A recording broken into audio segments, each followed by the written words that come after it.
very well-known actor. Oh, I've never heard that name as before. Yeah, if you look him up, you'll recognize the images. Huh.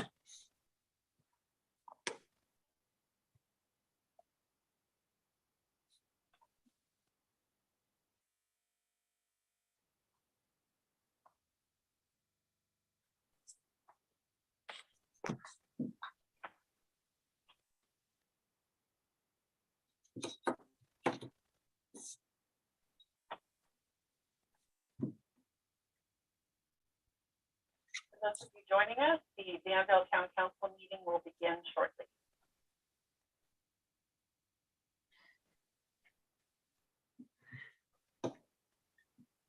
Marie, just a FYI, your sound is off a little bit. It sounds distant and scratchy. Okay, well, let's hope I don't have a lot to say. Okay. I'll call on you now. Okay, good evening and welcome to the Danville Town Council meeting of Wednesday, June 8th, and in the year 2022. And the reason we're meeting today is this is the day after the election. So a special welcome to everybody who's joining us for the first time tonight. We do have a very long agenda, but an exciting night. And we will start off by a message about our meeting process by our city clerk, Marie Sansuri. Marie? Sure, this meeting is being held by teleconference only. Any written public comments will be made available to the public via the website. Just to note, there were no written public comments submitted to the town after the posting of the agenda. If you'd like to participate in the meeting this evening, use the raise hand feature in Zoom to make your public comments. And when the mayor opens up the item, raise your hand, your name will be announced, and your audio will be enabled. You're asked to state your name for the record and keep your comments to 3 minutes. Thank you. Marie, thank you so much. And at this time, we'll call the meeting to order officially. And Marie, if we would also call the roll. Thank you. Councilmember Fong. Here. Councilmember Morgan. Here. Councilmember Stepper. Here. Vice Mayor Storer. Here. And Mayor Arnerich. Here. Great. Are there any other announcements, either Marie or Joe? Seeing none? Okay. Well, in honor of one of the most important events that takes place every so often in the United States was our election day last year. And those elections are most importantly run by our city clerks, our clerk recorders, and obviously our Secretary of State, our secretary at the state level. And we'd like tonight to have Marie Sansuri lead us in that for all of her hard work in getting ready for the elections, as well as she has been a volunteer for many years. So Marie, if you'll lead us in the pledge.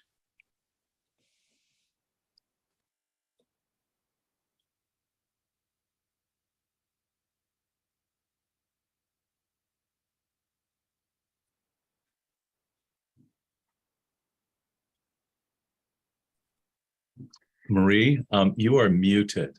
I'm sorry. That was beautifully done, but you were muted and you're still muted. Okay. A little bit. No? There you go. Yeah, there you go. Now you're back. So there's a new headset that was installed yesterday that I'll have to work on the. Okay, great. I think we lost you again. Since we did not hear officially, if you'll please everybody mute, I'm going to lead us real quick in the Pledge of Allegiance. I pledge allegiance to the flag of the United States of America and to the republic for which it stands, one nation, under God, indivisible, with liberty and justice for all. And Marie Sansuri, and to all of you clerks, that's for you. Thank you very much. Okay. This will take us to item number 3, which is for changes to the order of agenda. And Joe, do we have any changes to note? Mayor Arnerich, we have no changes to the order of tonight's agenda. Great. And again, for those of you who might be joining us tonight, we have our town manager, Joe Calabrigo, who just spoke. We're also joined by our city attorney, Rob Ewing, and of course, Marie Sensori, our city clerk. As we present some of our items tonight, we will also have various staff members who will join us. And before each item, I will give you a brief explanation of how we will do public comment and things on each item.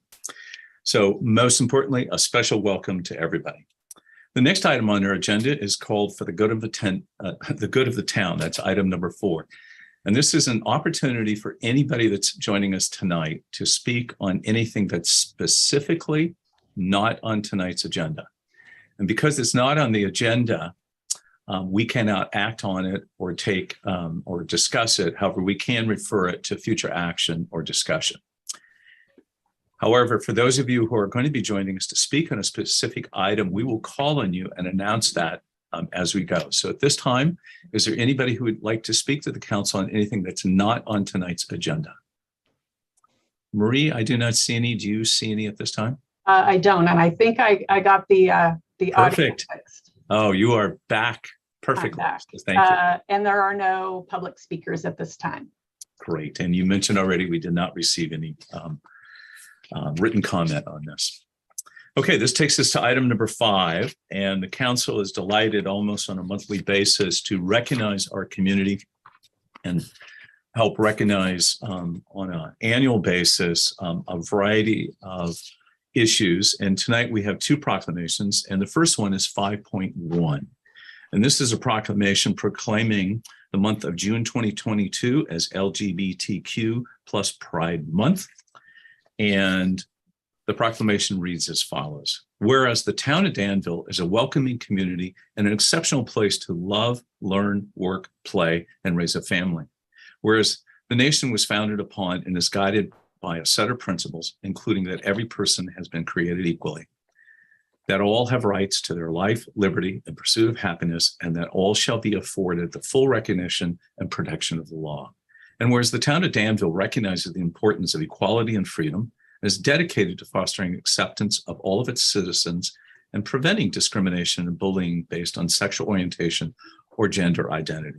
And whereas the town of Danville is strengthened and thrives upon the rich diversity of ethnic, cultural, racial, sexual orientation, gender identities of its residents, all of which contribute to the vibrant character of the town. And whereas June has become a symbolic month in which the LGBTQ plus community and supporters come together in various celebrations of pride. And now, therefore, it be resolved that the Danville Town Council does hereby claim June as LGBTQ plus Pride Month in Danville and encourage all of its residents to recognize the contribution made by members of the LGBTQ community and to actively promote the principles of equality and liberty. And this is presented here on the 8th day of June, 2022.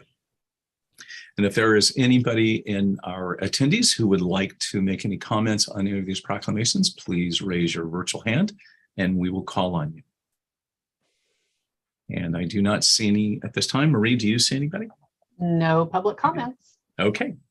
Well, thank you. And thank you. These items also, all of our annual proclamations that occur each month are also posted on our website, and they are under town government, under council, under proclamation. So if you ever want to see what the town has recognized, you may be able to do so and see that online. And next, we're recognizing Juneteenth on June 19th. And the proclamation reads as follows. Whereas President Abraham Lincoln signed the Emancipation Proclamation on January 1st, 1863, declaring slaves in Confederate territory free, paving the way for passing of the 13th Amendment, which formally abolished slavery in the United States of America. And whereas on June 19th, 1865, Union soldiers led by Major General Gordon Granger arrived at Galveston, Texas, with news that the Civil War had ended. And whereas Major General Granger announced that the people of Texas are informed that in accordance with a proclamation from the executive of the United States, all slaves are free. This involves an absolute equality of personal rights and right of property between former masters and slaves, and the connection heretofore existing between them becomes that between employer and hired labor. And whereas Juneteenth celebration was held in Texas in 1866 and continues to be celebrated each year in communities across the United States, providing an opportunity to mark the emancipation of enslaved people. And whereas on June 17th, 2021, Juneteenth officially became the 11th federal holiday, the first new holiday to be added to the list of federal holidays since recognition of Reverend Dr. Martin Luther King Jr.'s birthday in 1983. And whereas on this day, people of all races, nationalities, and religions joined hands to acknowledge and understand the stories of Black American history and the centuries of hope and courage amidst struggle and inequality. To honor and reflect on the significant role that Black Americans have played in the history of the United States and celebrate the contributions of Black Americans make to enrich our society. Therefore, it be resolved that the Danville Town Council does hereby recognize June 19, 2022 as Juneteenth and encourages all citizens to explore the important celebration of African American culture, history, and pride. And I'll also ask if there's anybody in our audience who would like to make any comments, please raise your virtual hand. And I do not see any. And also if there's any council members on either of these proclamations who would like to make any comments at this time. Seeing none, thank you. And again, these are posted on our website for all to read and peruse and see what we've done. And if you do have a request for a specific proclamation, you can go through our town website and there's a link to be able to make that request. So thank you to everybody and thank you to fellow council members. The next item on our agenda is item number 6, and that is the consent calendar. And tonight that is items 6.1 through 6.4. Consent calendar items are things that are considered routine and can be acted on in one motion. However, if there's any council members who would like to remove one for discussion, we can do so.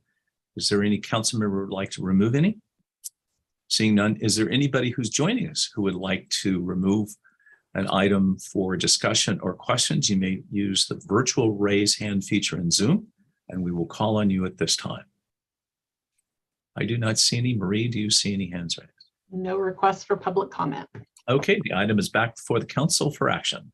If I'd it's like appropriate. to make a motion unless Robert would like to make that No, motion. no, I'm go happy ahead. to Councilmember second Morgan, it. please continue. Okay. I'd like to move the consent calendar as shown, items 6.1 through 6.4. Thank you. Second. It's been moved and seconded. Any further discussion? Seeing none, Marie, would you please call the roll? Yes, Councilmember Fong, Yes. Councilmember Morgan, Yes. Councilmember Stepper, Yes. Vice Mayor Storer, Yes. and Mayor Arnerich. Aye. The consent calendar was approved unanimously. Great. Thank you all. All right. This takes us now to item number 7, the town manager's report, and item number 7.1 will be given by our town manager, Joe Calabrigo. Joe, welcome. Well, thank you, Mayor Arnerich, members of the town council. Well, with the end of the 21-22 school year, if we've been driving the streets in town, we know that summer has arrived here in Danville. The town is continuing to move forward with community engagement efforts in crafting a new downtown master plan and a general plan housing element. So I'm just going to start right in with those because we've spent quite a bit of time with both of these efforts over the last several months. But just to kind of provide some highlights, the downtown master plan, which we've characterized as reimagining our downtown's future, the town has been working with our consultant team and with our community. Back at the beginning of the year, January, February, we completed a community outreach survey that got us over 1,500 responses. March through May, we held various workshops with our commissions, with the town council. Most recently, at your last meeting, the design team presented some, believe they referred to them as preliminary placemaking strategies that began to sort of present some concepts and ideas, pen to paper, so to speak. And the town council was able to provide some direction to the staff and the design team.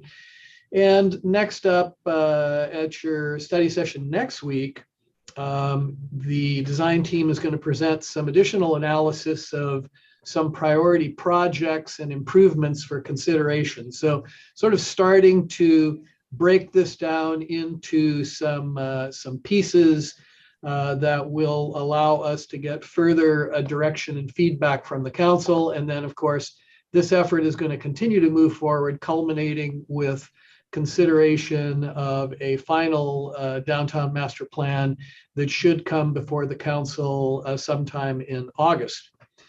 With regard to the housing element, of course, all California cities are dealing with this at the present time. We all have to adopt updated housing elements every 8 years.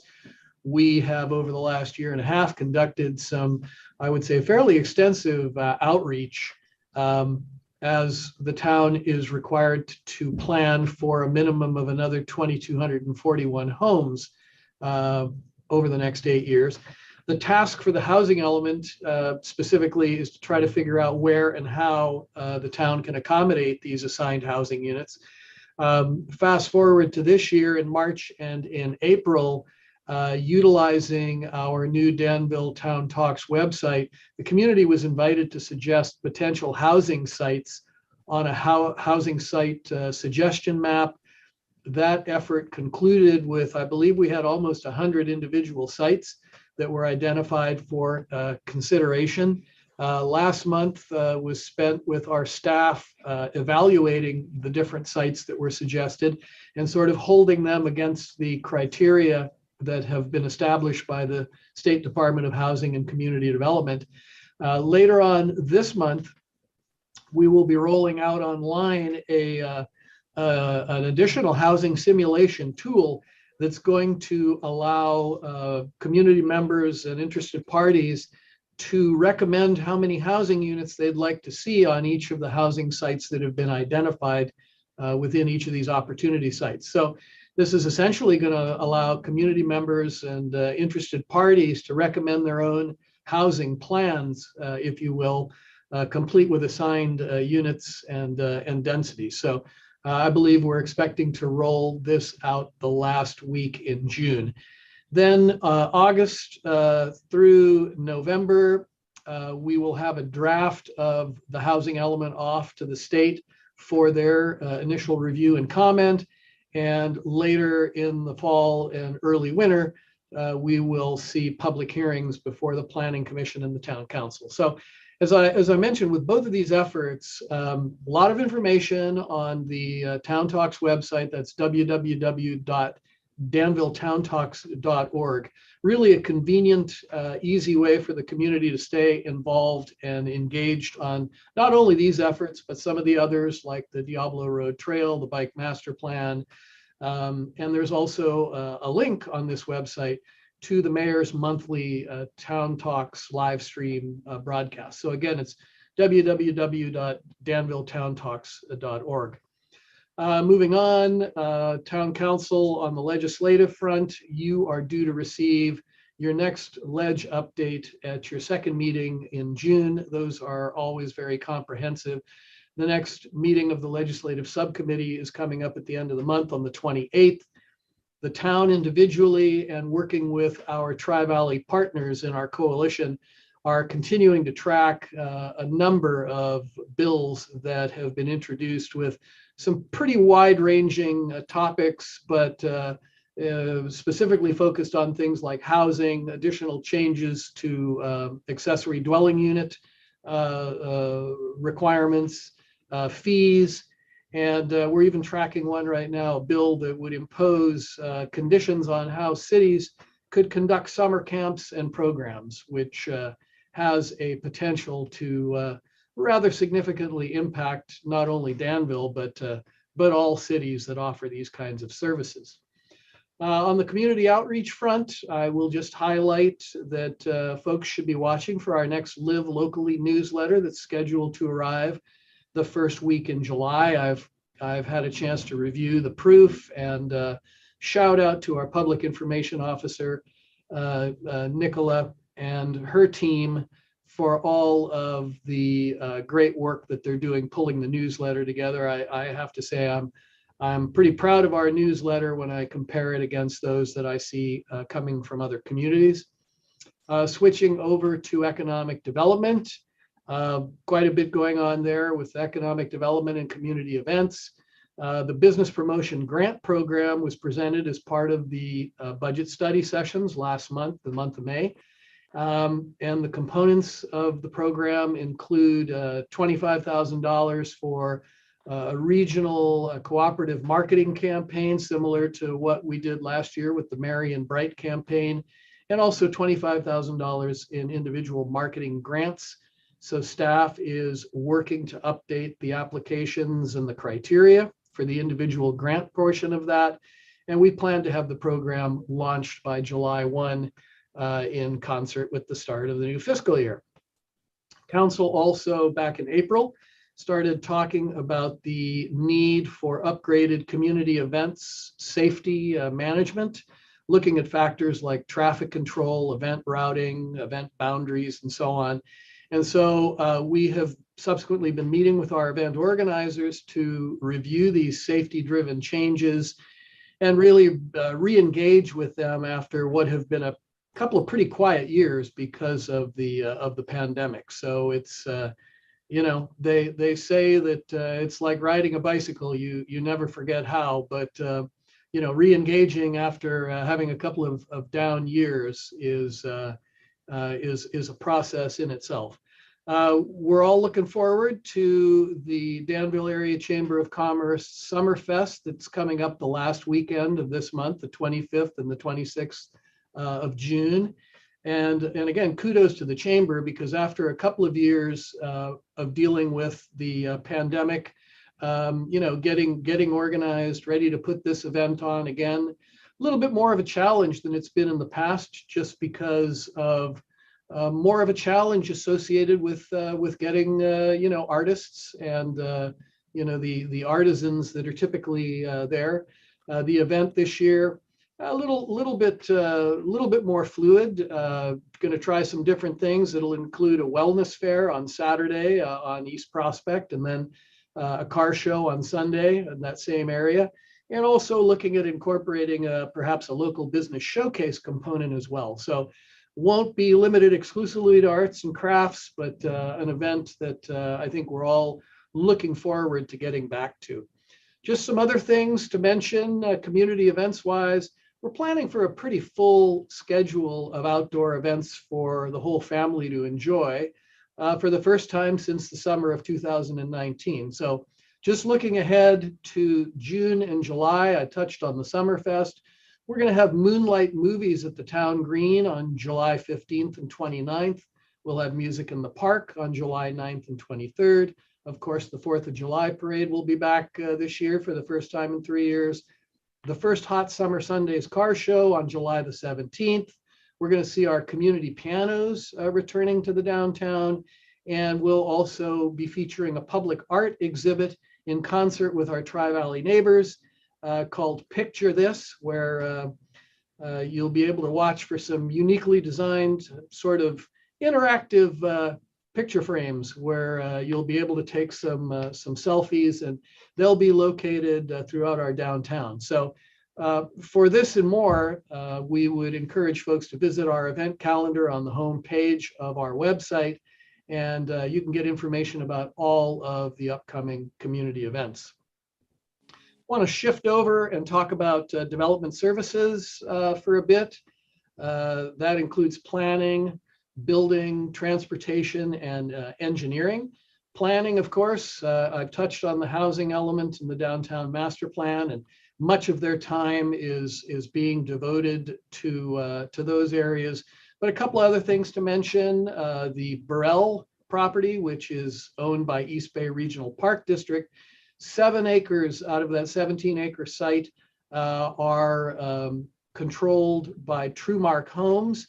and they are proposing to develop 160 homes on the north end of that property, the northerly 7 acres. So watch for that to begin the process to secure development plan approvals for that project. The Foz restaurant site, on May 10th, the Planning Commission finally approved a plan to redevelop that 1.2 acre site. The approval is for a mixed use. It includes 37 condominiums, just under 4,000 square feet of commercial and retail space, and then a full level of underground parking to serve the project. On the transportation front, the council recently approved the NTMP for the Greenbrook area, and so we are preparing to move forward with some of those improvements, specifically installing radar display signs in, I believe, 7 different locations. We're continuing work on the design for the Diablo Road crossing as a component of the Diablo Road Trail project. On the topic of bike safety, video detection upgrades for bikes are being included in the design for the work that we're going to be doing on San Ramon Valley Boulevard. That's the overlay and the slurry seal project coming up later this summer. And just an FYI, which if you drive this route, which I do, you're already aware of, though it's outside of our jurisdiction, the city of San Ramon is starting their Crow Canyon Road widening project. And that's going to cover the segment of the road that goes from El Costa Boulevard all the way east to our town limits. So there will be delays from time to time as that work is getting done. We understand that the duration of that project, construction-wise, is going to be about 12 to 18 months. On the engineering side, we are looking forward to moving ahead with the first phase of the park and ride improvements. That includes the connecting the north end of the park and ride to the Iron Horse Trail, and also the construction of a stormwater detention basin. I mentioned the San Ramon Valley Boulevard overlay and slurry seal project. That'll be followed by the Camino Ramon overlay project. And so lots of paving work coming up later on this summer. Also want to mention that one of the things that the town, I think, has done a pretty good job of over the years, we've had some success at sharing information with our utility companies about the importance of trying to get as much work done during the 2-month summer recess as they possibly can. And so we will be monitoring quite a bit of utility work that is undergoing completion through various utilities. So Central San has a project right now where they're installing a new sewer line on Greenbrook Drive between Paraiso and Morning Home. There are some limitations there to local traffic only because of the depth of the excavation and the extent of the work that's involved. They're also going to be doing some work on Del Amigo Drive that they're planning to complete before the start of the school year. PG&E is also going to be doing work in the Greenbrook area, in the area of Green Lawn and Mission Place. Just was able to, in fact, I was having a conversation with Rob just a short while ago about the progress on the McGee Preserve development. Happy to see a whole feature on the open space that's being dedicated in the John Muir Land Trust's latest newsletter that they sent out. But construction on the project is continuing on the entrance road and the bridge. They're finishing the installation of the on-site storm drain system, installation of the new sewer that's going to connect to the existing sewer in Diablo Road. That work is underway as of this week. We will see some minor delays for drivers on Diablo. And we have also issued the first 2 permits for 2 of the model homes that are getting ready to get under construction. So that process is moving along. Moving to finance. Of course, Staff was very much involved in preparing the operating budget that is before you, coming up just a little bit later on, that the council has reviewed at 3 study sessions in May. American Rescue Plan Act, Finance is continuing to work with the U.S. Treasury Department to meet all compliance and reporting requirements. We anticipate receiving the second $5.3 million tranche of ARPA funds that were awarded to the town next month. In fact, just earlier today, we received an email verifying the addresses and the key contact people at the town. Those funds, of course, are going to be committed through the 22-23 budget and CIP that you'll be taking up shortly. I also want to mention that business license renewals are now out for the upcoming year. I believe we got something like 500 responses back just within the first few days. The process is now being handled 100% online, which I think is fine with finance, and I think it's fine with those folks that are pulling their business licenses too. Want to talk a little bit about police department, police services. Happy to say last weekend we had graduations at both of our local high schools.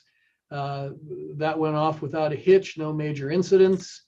I will touch on a couple of other incidents as I make my report here. Last month, I think it was on May the 29th, we had a situation arise downtown where we had the discharge of a firearm after an altercation that occurred at one of our downtown establishments that's known as the Kick and Mule. Fortunately, there was no one injured in that early morning incident, but the town certainly doesn't want to be a destination for people that are looking to come here to commit those types of acts, or for that matter, businesses that create an environment where these kinds of incidents can occur. We are pleased to say that our police department was able to identify a suspect. They made an arrest. They filed a case with the district attorney's office, and the district attorney turned that right around in about a day's time and subsequently charged the suspect with 4 felony counts. So we are happy to see that there was a good arrest made, and that's going to be prosecuted. We'll also add that after the terrible tragedy that I know has impacted us all that occurred in Uvalde, Texas, our police department did work with the school district to increase our police presence in and around our schools for that last week of the school year, just to make sure that everyone was safe.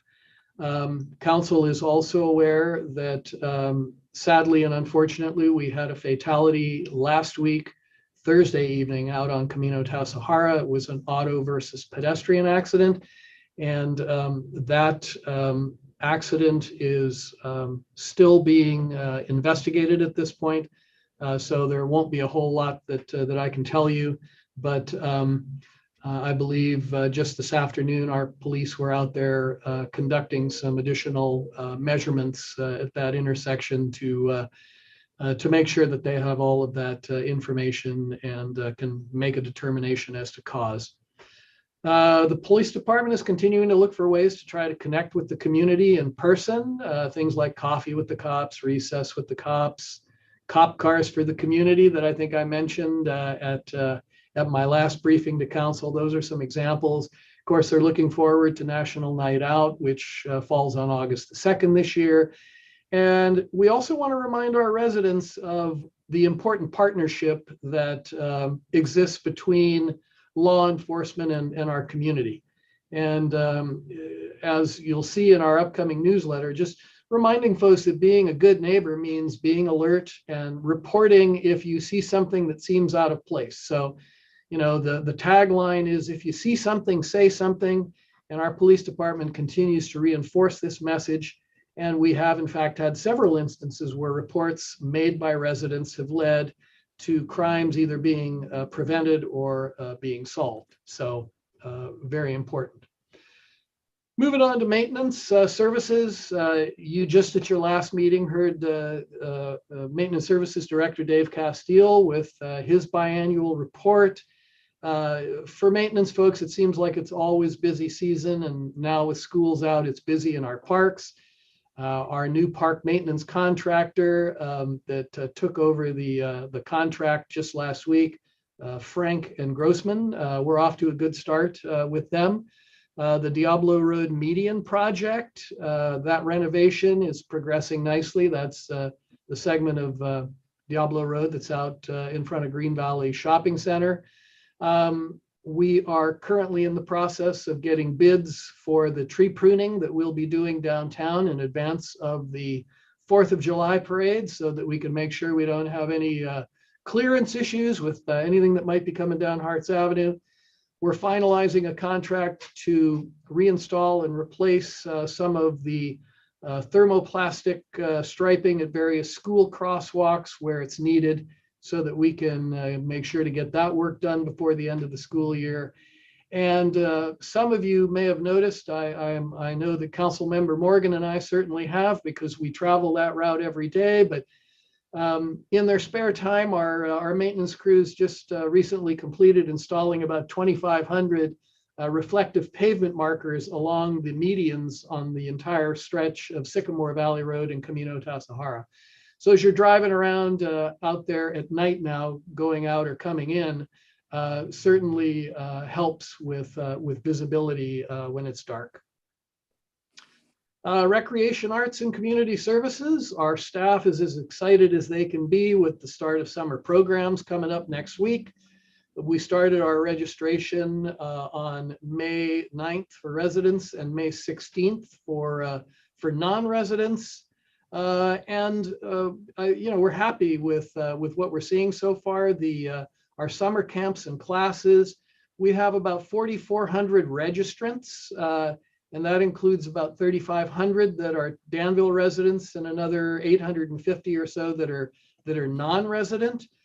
So a good number, but just to give you a comparison, still about 20% below where we were in 2019, which was our last pre-pandemic year.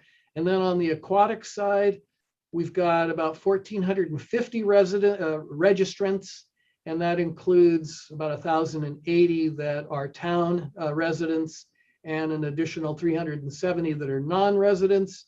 And so again, we go back to 2019, numbers about 4% lower than it was in 2019. So we're pretty close to caught up there. The challenge is that it's been a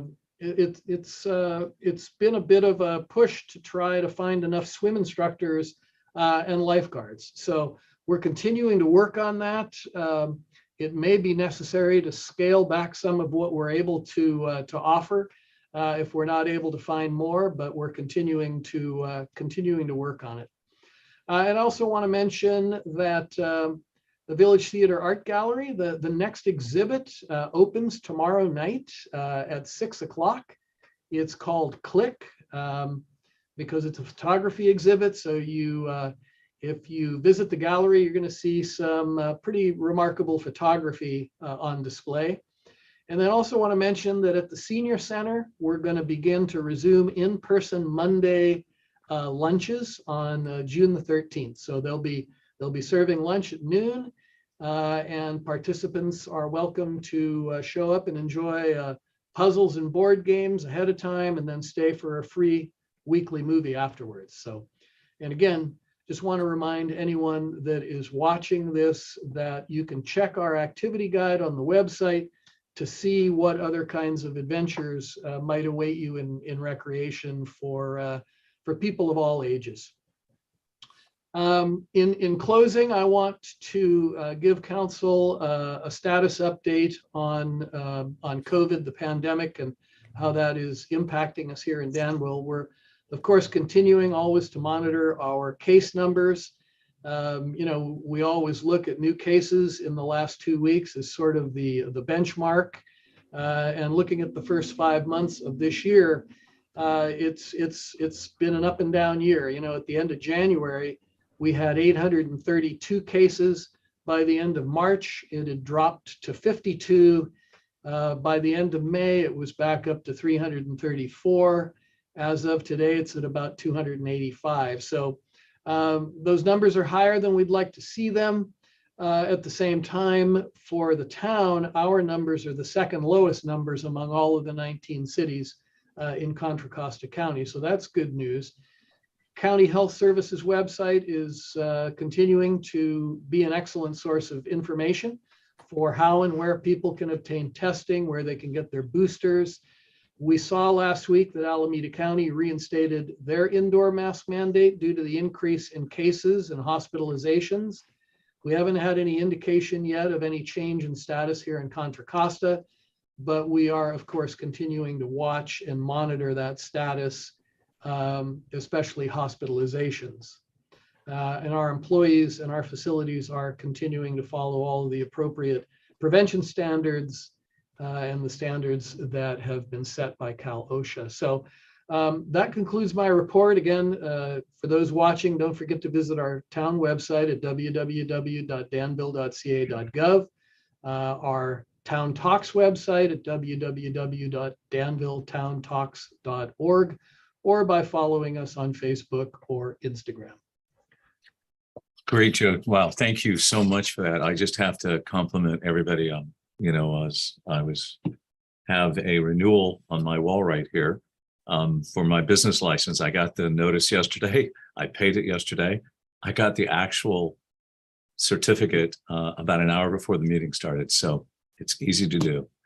And, as you mentioned about the recreation, everything is so exciting, but all the programs are back.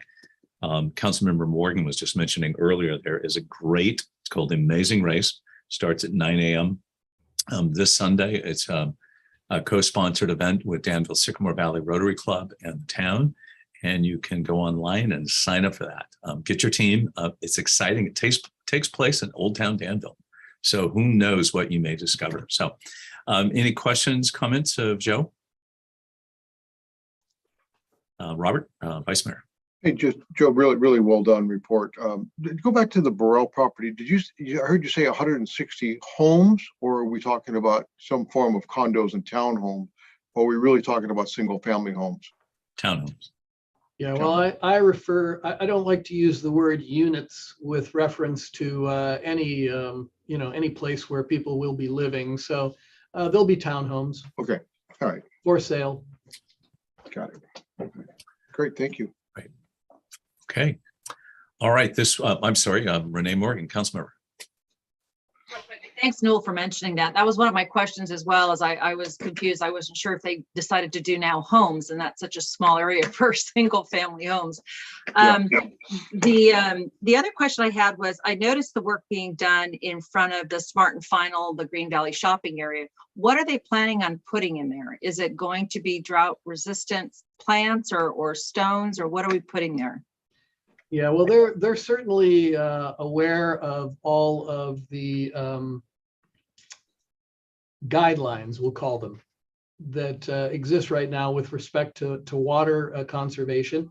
And so what we put back there will be drought tolerant, and I expect that it will be a combination of some trees and some drought tolerant ground cover. Great. Okay. Just curious. Thank you. Mm-hmm. And Mayor, before we move on, if I may point out that there is one public comment perhaps in attendance here, if we could take that, and you're on mute, Mayor. Thank you. I will just say, I see Margaret Winter has the virtual hand raised. Margaret, if you are wanting to speak on item number 8.1, which is, I'm sorry, probably 9.1, authorizing the renewal, the residential permit program. We are not to that item yet, so I would ask you to lower your hand. But there you go. Thank you. And Margaret, I will make sure we get back to you. So thank you for that. Okay. Seeing no further comments, Joe, thank you so much for everything on this. And we always appreciate the update, and I know our public does. So let's go to now public hearings, and we'll be starting off on number 8.1. And this is a resolution To consider adoption of number 42-22, approving the 2022-23 operating budget and setting the 2022-23 appropriation limit, also called the GAN limit. Resolution number 43-22, approving the 2022-23 through 2026-27 capital improvement program and appropriating funds for the upcoming capital projects.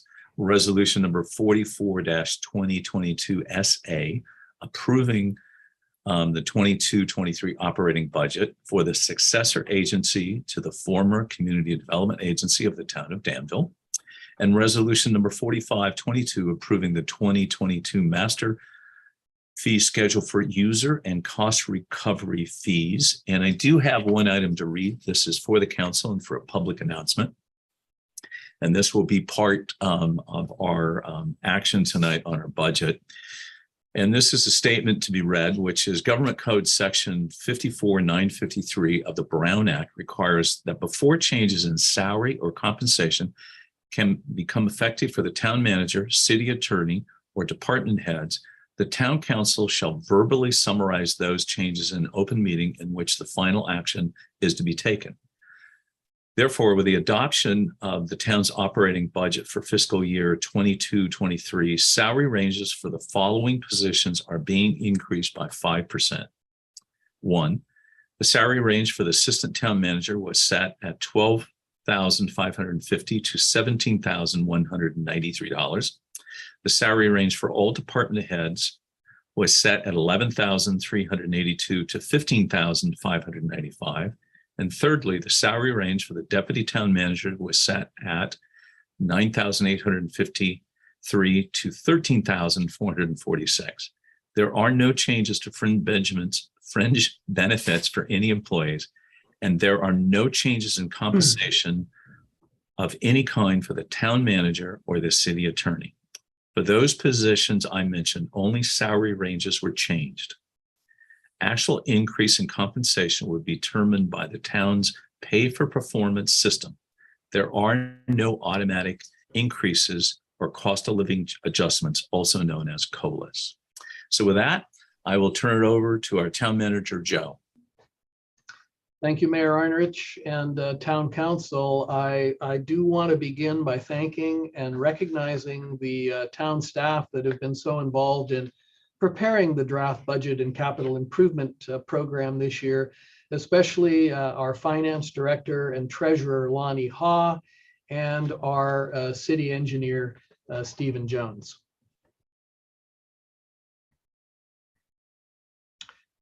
Mayor, you already took up a good part of my presentation by running through the actions that are before the 5 of you for consideration this evening. So there they are once again, the 4 separate resos that are before you.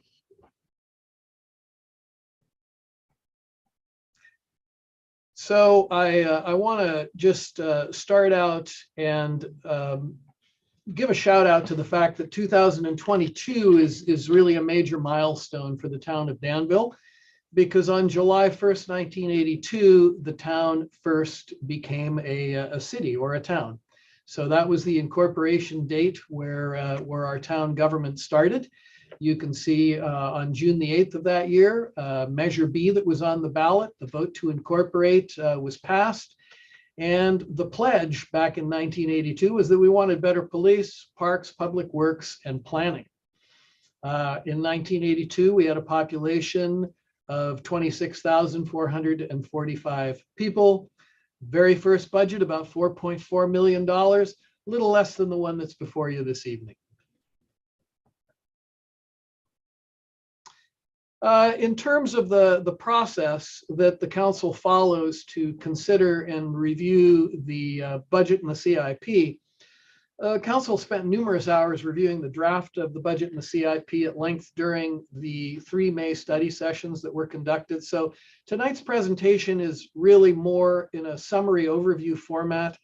Staff, of course, will be happy to answer questions.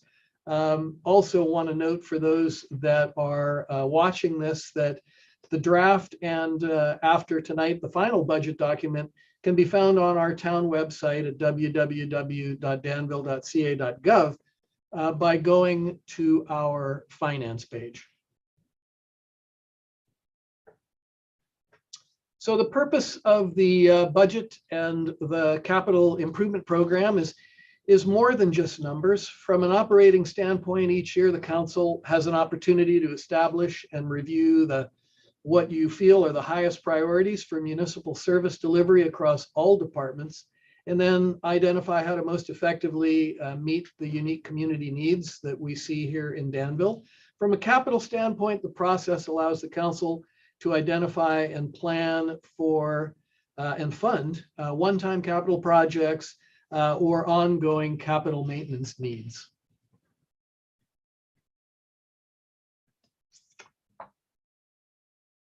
As far as the budget and the CIP format are concerned, it is unchanged from the prior year.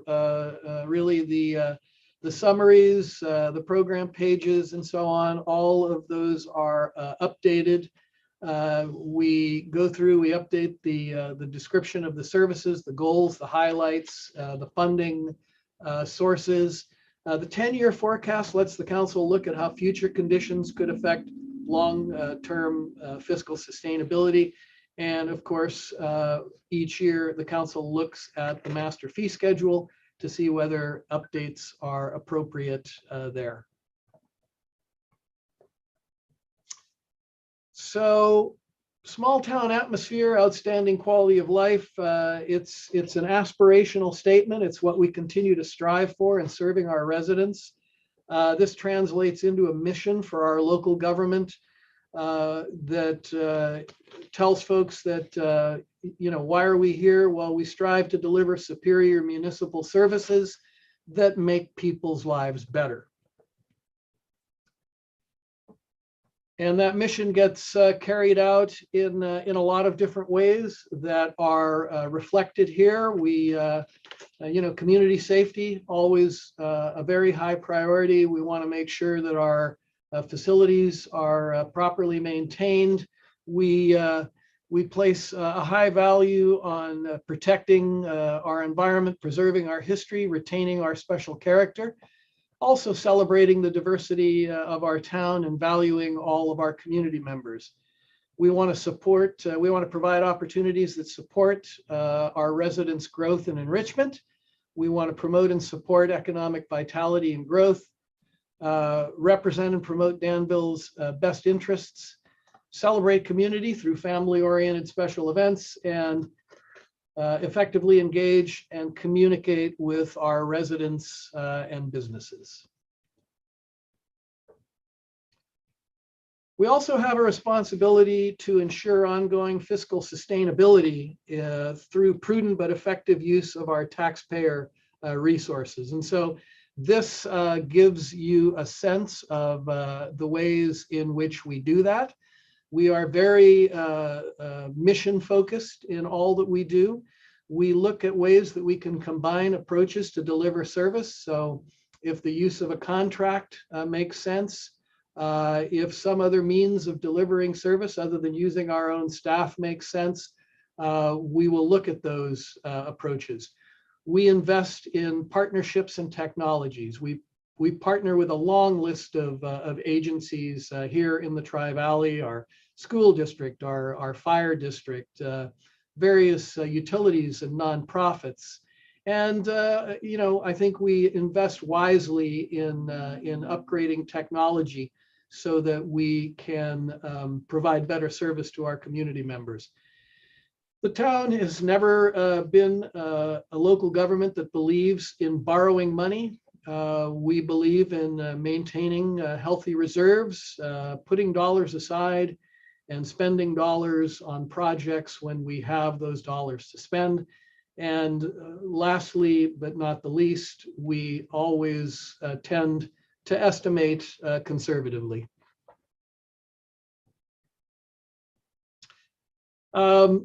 These last couple of years, we have also, of course, been challenged with navigating through the pandemic, as we all have.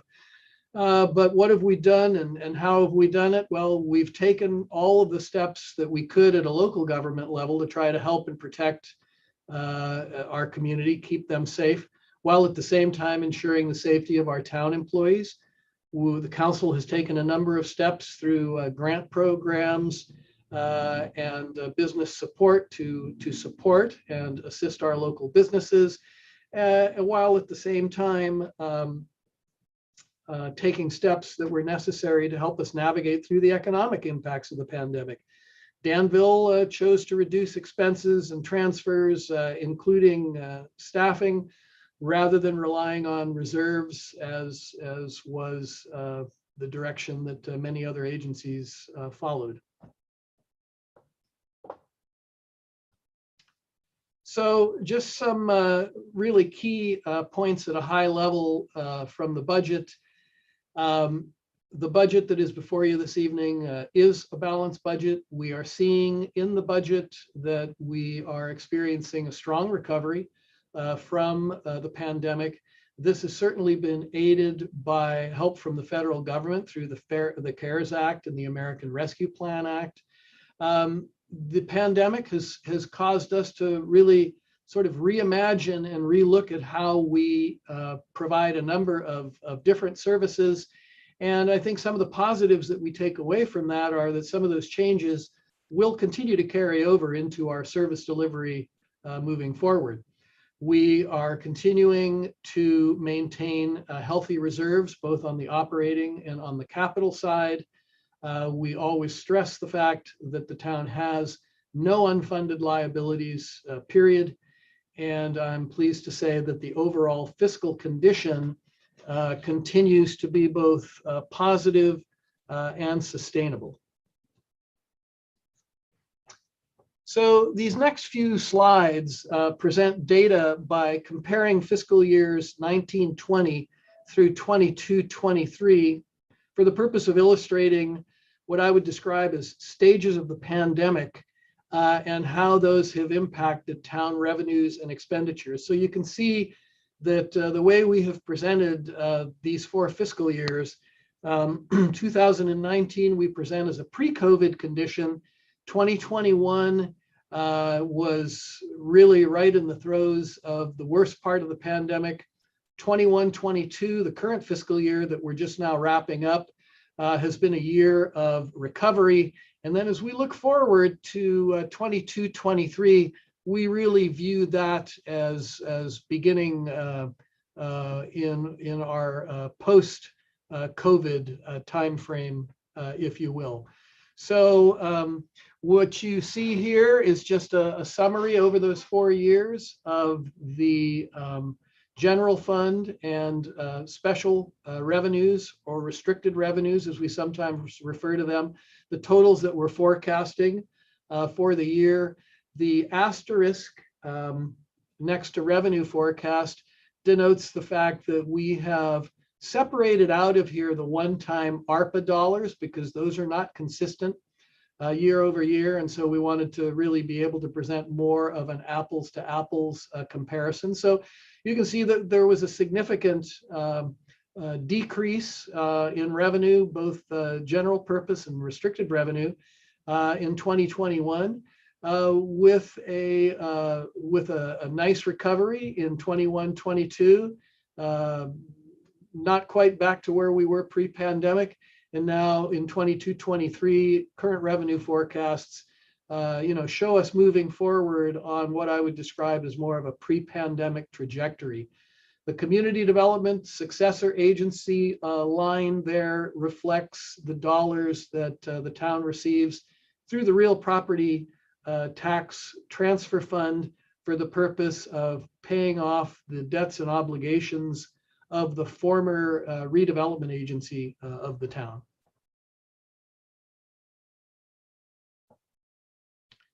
So next we move to general fund specifically, and here you see our top general fund revenues, starting with property tax. General fund revenues, just to preface this, those are revenues that can be spent for any authorized purpose. So the top 4 revenues that you see here, property tax, sales tax, recreation fees, and franchise fees, account for over 92% of the town's total general fund. Property tax in and of itself accounts for 56.5%. Sales tax is another almost 21%. If we take a look at where we were in 2019-20 and where we forecast we'll be in 22-23, over that 4-year period, we're seeing just a little under 6% in total growth on a straight line. Of course, then you look at the 11.5% decline in 2021, the 9.4% recovery in 21-22. And then you can see back again in a positive direction. So one of the reasons why Danville has not been as significantly impacted as many other communities has just been the strength of our property values here and the property tax base. So even though Danville receives only 7.5% of the total property tax that our property owners pay, property values have obviously continued to increase. And since so much of our general fund is derived from property tax, that has really helped to protect us from the worst of the economic impact, if you will. The one thing that you'll see here is recreation fees and charges, as was discussed during the budget study sessions. We're thinking that we're still probably another year away from being back to normal there as we see people become re-engaged in all of our recreation programs and activities. So the next slide is major revenues on the special or restricted revenue side of the ledger, if you will. Again, when we're talking about special revenues, restricted revenues, those are revenues that are limited to the purpose for which they are collected. So for example, if we charge for a building permit or for building inspection, those fees have to be spent to go out and check the plans, perform the inspections, and so on. Gas tax dollars have to be spent on streets, roads, transportation, and such. Again, if we're looking at the 4-year increase here from 19-20 through 22-23 as a straight line, we're looking at a net of about a 3.5% increase. And again, as was the case with general purpose revenue, you see a fairly steep decline in 21-22 with a nice recovery this year, and then continued recovery moving forward into 22-23. I'll talk a little bit more about the lighting and landscape district shortly, but in building and planning, for example, although those revenues look like they're pretty flat, we are still seeing a pretty robust amount of permit and planning activity that are happening. So even though the town hasn't experienced a lot of growth, those revenues and the demand for those services continues to run high.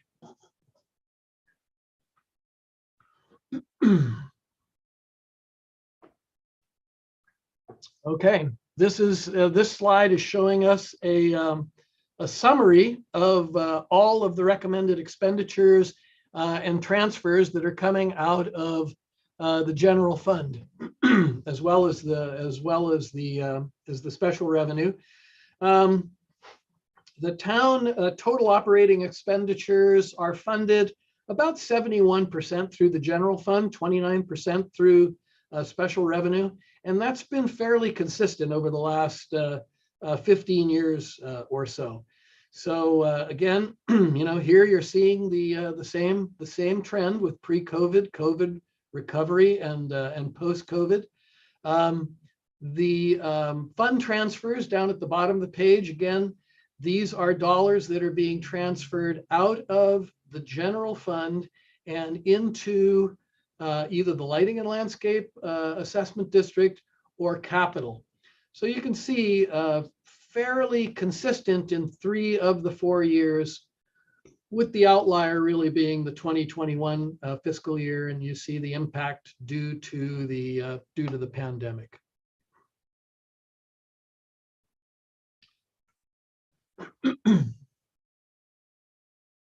So the town delivers service through 6 different operating departments, and you can see them here on the left-hand side of this slide. Police Department, Maintenance, Development Services, and Recreation are the top 4, which, as you think about some of the comments that I made when I was highlighting the 40th anniversary of incorporation, this ties back to incorporation in 1982, where the voters were looking for better police, public works, which is maintenance, parks, and planning, which is in development services. So the priorities that you see here still very true to that. Police services is always going to be the highest area of resource allocation, because community safety always rises to the top of the priority list, followed by maintenance services and ensuring that our facilities, buildings, streets, roadways, etc., are maintained in the way that adds to that outstanding quality of life that we spoke of. So again, here from a total expenditure standpoint, you can see 7.8% reduction in 2021. 21-22, we ramped back up to pretty close to where we were in 1920, and now 22-23 for the upcoming year, doing a little bit of catch up here, looking at a total recommended increase of about 7.6% year over year. So that was expenses by department. Here are the same expenses presented in a somewhat different version. As we look at each of the programs that are presented in the operating budget, the 7 categories that you see on the left-hand side of the page are the categories that are presented in the budget. And of course, each of these have various subcategories as well. But as I mentioned earlier, the town combines the use of in-house personnel with contract services to deliver service. So you can see that there's still considerable reliance on contract services in areas like police and maintenance, building and recreation, to name just a few. Also, I will note, since we're talking about contract services, highlight the fact that the reso that is before you this evening does authorize the town manager to execute new contracts for a couple of areas, those being library services and animal services. So again, looking at this slide, you can see that all 7 of our departments absorbed some fairly significant reductions in 2021.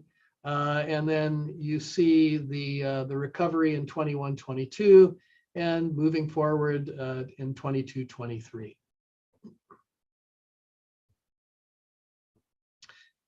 This slide shows the recommended fund transfers. So I talked about this a little bit earlier. This just gives you a breakdown of what those are. And you can see that considerable resources going in to support our lighting and landscape assessment district operations. And then the balance, for the most part, going in to the capital improvement program, either for pavement management, general purpose projects, or park facilities, with a small amount going into asset replacement, but still fairly healthy transfers able to be made into the capital improvement program each year.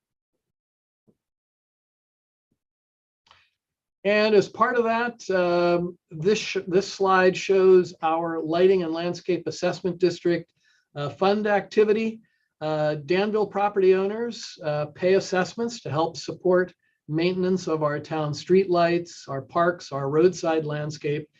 These assessments have been set at fixed rates that haven't been increased since 2003. So That's 20 years as of this budget. Absent our lighting and landscape assessment district, the town wouldn't be able to support the maintenance cost for these essential community features. And so what you see here on the left-hand side are our 4 landscape zones, lighting and landscape zones. A and B are roadside landscape zones. C is lighting, D is parks. And so what this is showing us is that our operating and overhead expenses for the upcoming year are forecast at just under $5 million. We're going to generate a little bit more than $3.1 million in assessments. That's going to cover about 63% of the cost. The rest of that cost is going to be picked up through a subsidy from the general fund, and then the use of fund balance that we have available in the lighting and landscape assessment district. So this is something that we continue to monitor closely each and every year, because in the upcoming years, it will be necessary to go back to our property owners and ask them to consider an increase in these assessments to continue to pay for these amenities. Here's a snapshot of what our total staffing looks like, expressed in terms of total full-time equivalent positions. And this shows you each of the 4 years, both in terms of the positions that are authorized in the budget and the positions that have actually been filled. So we have regular employees that are hired by and work for the town of Danville. We have some contract employees. Those are our 30 sworn police officers that we contract for through the Contra Costa Sheriff's Office. And then we have probably 150 or 160 various part-time temporary folks that, when we add up all of their combined hours of service, total somewhere in the neighborhood of about 36 additional full-time equivalent positions. So again, if we look at post-pandemic in 1920, you can see we had 162 and a quarter positions authorized. We ran 1 light.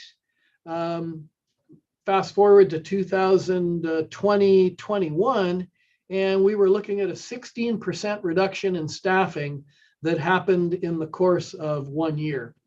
And now, subsequently, gradually, we've been restoring staffing levels to whereby 22-23, we're only going to be about 3 and a quarter positions down from where we were in 1920. As the mayor mentioned prior to my presentation, the budget reso does include a 5% adjustment to our employee salary ranges. This is an increase or an adjustment to the ranges only, which means that it doesn't affect the actual salaries for any employee unless that employee should drop below the bottom of the salary range. So we do our salary adjustments through a process that we refer to as pay for performance. These are merit-based adjustments that are made based on individual employee performance, and that happens a little later on in the fiscal year. So beyond that, no CPIs and no automatic adjustments.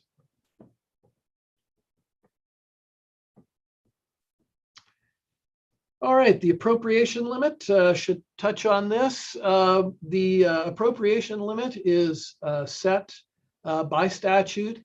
It limits the amount of general fund revenue that can be appropriated in any fiscal year, the proceeds of taxes that contribute to the general fund.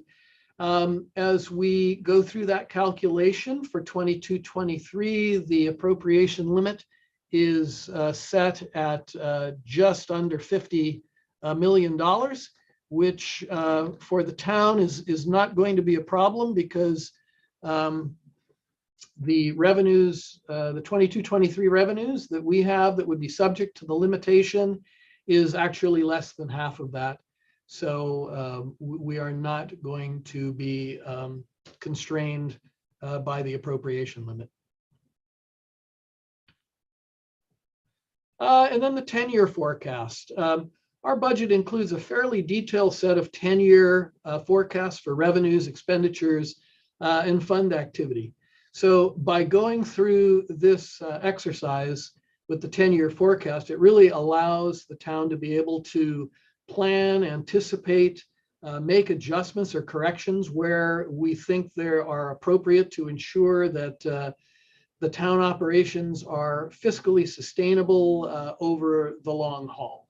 And so what you see here is just a snapshot of what is in the budget message. When we look at the 10 years, the revenues are forecast to increase from about 38.5 to 44.2 million. Expenditures will increase from 35.8 to 43.5. All of this assumes that service delivery levels continue as they are in 22-23. Transfers, we're showing an average of $3.4 million annually from the general fund. We have a repayment from our former community development agency to the town that is currently about $1.1 million a year. That repayment is concluded in 2025-26. And then as far as some of the debts that the former redevelopment agency has, the 2001 certificates of participation that were sold for various downtown improvements, that debt's retired in 26-27. And the taxable revenue bonds that were sold in order to help finance the Sycamore Place affordable housing senior project, those will be retired in 2028-29. And as I mentioned, when we talk about looking at our lighting and landscape assessment district, we are forecasting the need to go back out and look at a rate increase sometime in the 25-26 fiscal year timeframe. So again, as we look at operations now and over the next 10 years, they look to be sustainable for that 10-year period that we're looking at. As part of the budget, as I mentioned, we need to ensure that our various fees and charges keep pace with the cost of service delivery. So along with the budget, council adopts a master's fee schedule each year. This year, we are recommending a 5.2% adjustment. That is based on the Bay Area CPI growth between February of 2021 over February of 2022.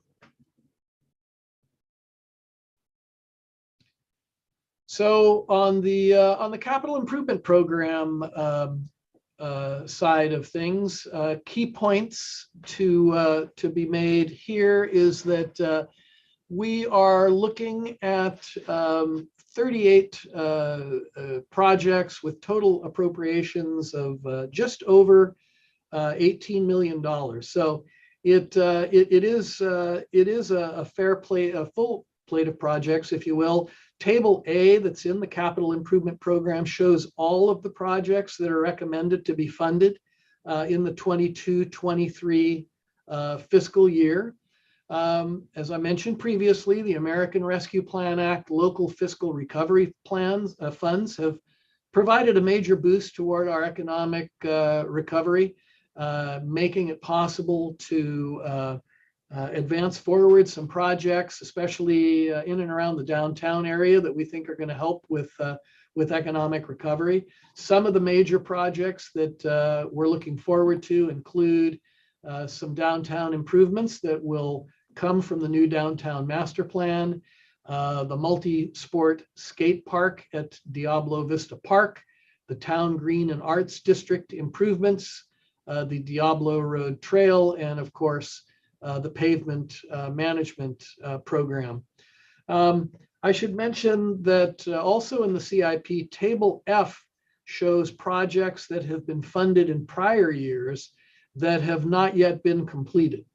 And along with the more than $18 million that's being recommended for appropriation in 22-23, we have an additional $13.25 million in unexpended appropriations from prior years. So when I say full plate of projects to deliver, that's because we've got new appropriations in prior year, unexpended appropriations that total just about $31.3 million. And importantly, we do believe that there are sufficient general purpose funds to be able to fund the projects that are currently planned for the next 5 years. So just to summarize, what you have before you this evening for consideration is a balanced budget for 22-23. We are continuing to adapt our service delivery to sort of capture the best of what pre and post COVID has had to offer. Our expenditures and our service levels are largely restored to where they were pre-COVID, albeit with some differences in the way that we deliver some of those services. The operating reserve, the council has set a policy that says that the town should maintain a minimum 20% operating reserve.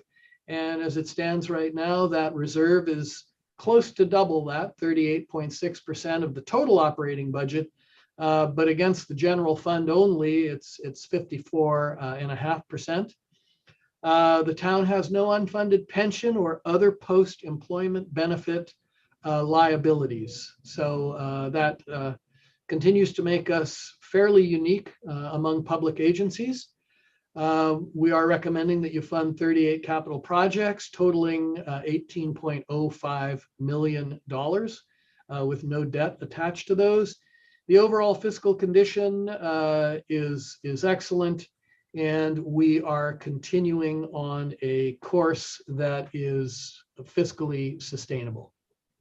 And so the recommendation before the council tonight is to conduct a public hearing and act on the 4 resolutions that are before you this evening. And with that, I will pause my presentation, and we would be happy to field and respond to any questions from council.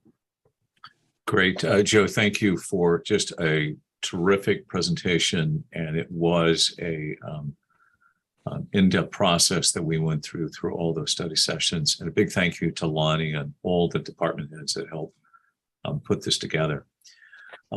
So just to be clear for those who are joining us tonight as well, that our process is we have a presentation, as you've just heard. We'll then go to council for questions only.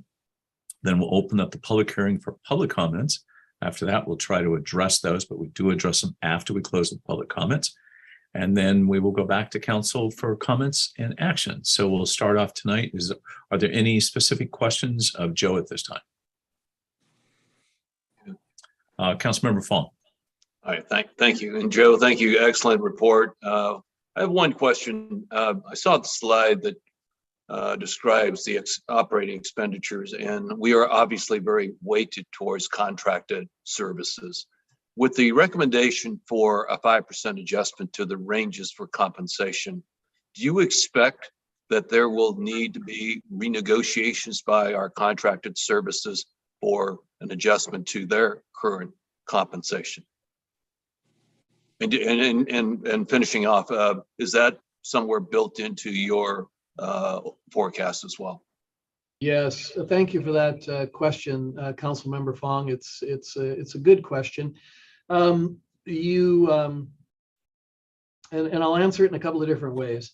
It depends on the contract, but by and large, the contracts that we work with in areas like building services, maintenance services, those contracts are negotiated periodically, they're typically 2 to 3 year contracts that we negotiate with the service providers, the firms and the companies that provide those services. And they typically have escalators that are built into them in off years. With respect to our police contract with the sheriff's office, it's a direct service contract, which means that we are paying the full cost of the service. And the Deputy Sheriff's Association has a contract with Contra Costa County. So although we are not directly involved in those personnel negotiations, when those changes go into effect, they impact the cost of the services for Danville. And so they're built into the numbers that are presented to you this evening, as are the other increases in the other contract areas. And we also project those forward. So it's not specific to the number you mentioned, Dave, but Right. we do account, each department head that oversees each one of those contracts has what that cost number is. And then we know when we're going to rebid those and go out to the public, then we're anticipating a budget number against that. No, and I appreciate that we have all of these protections in place, especially with the vulnerability of what's going on in the marketplace with it today, with hiring people and keeping people as well. So thank you. Any other questions of staff at this time? Okay, seeing none, then what we will do is we will go to open the public hearing. This is an opportunity, anybody that's listening in tonight, to make any comments or ask any questions on our proposals here tonight, which is for our budget, which includes city services as well as our capital improvement program. And if you'd like to address the council on this, please use your virtual raise hand feature in Zoom, and we will call on you at this time. I do not see anybody who's raising their hand. Marie, do you see anyone? There are no requests for public comment at this time. Okay, great. Then we'll close the public hearing and bring the item back for the council for discussion, questions, or action. Councilmember Stepper. Is this where we can make comments? On the budget? Absolutely. Yeah, Okay. we're good to go. I just have a couple. I mean, we've just had an astounding review in May, as we always do. The council meets so many meetings on the budget, and thank you to Lonnie Ha and her staff especially, as well as to our town manager. So I just have two comments that I particularly wanted to comment. You know, coming out of COVID and finding out, it's absolutely astounding to me what we're able to do with our CIP this year, which is the capital improvements plan. And the capital improvement plan expenditures are allowing us to, we've always have to budget those far ahead. And then they get funded when we can fund them a year or two down the road. And with COVID, everything took a break. So to be able to have those accumulate and ask our staff, which is particularly David Castile, Stephen Jones, Dave Crompton, all the people who work in planning and development, to do all these next year is just going to be an amazing time for our public to be able to provide some of these things that we haven't been able to provide the last couple of years, and spend 18 million instead of 3 million or whatever the number might have been in a COVID year. So congratulations to the staff who have made that possible by being a part of our savings during these last couple of years. And we want them to share in the credit for being able to provide these facilities, from the downtown, the green, the skate park, the maybe I see in the back of our book even some more, what do you call them? Pickleball courts. Sorry, you can tell I'm not playing pickleball, but everyone else in town is. And one more comment that I wanted to note for the public, because I'm not representing just me, but what the council has spent on. Each one of you will separate things.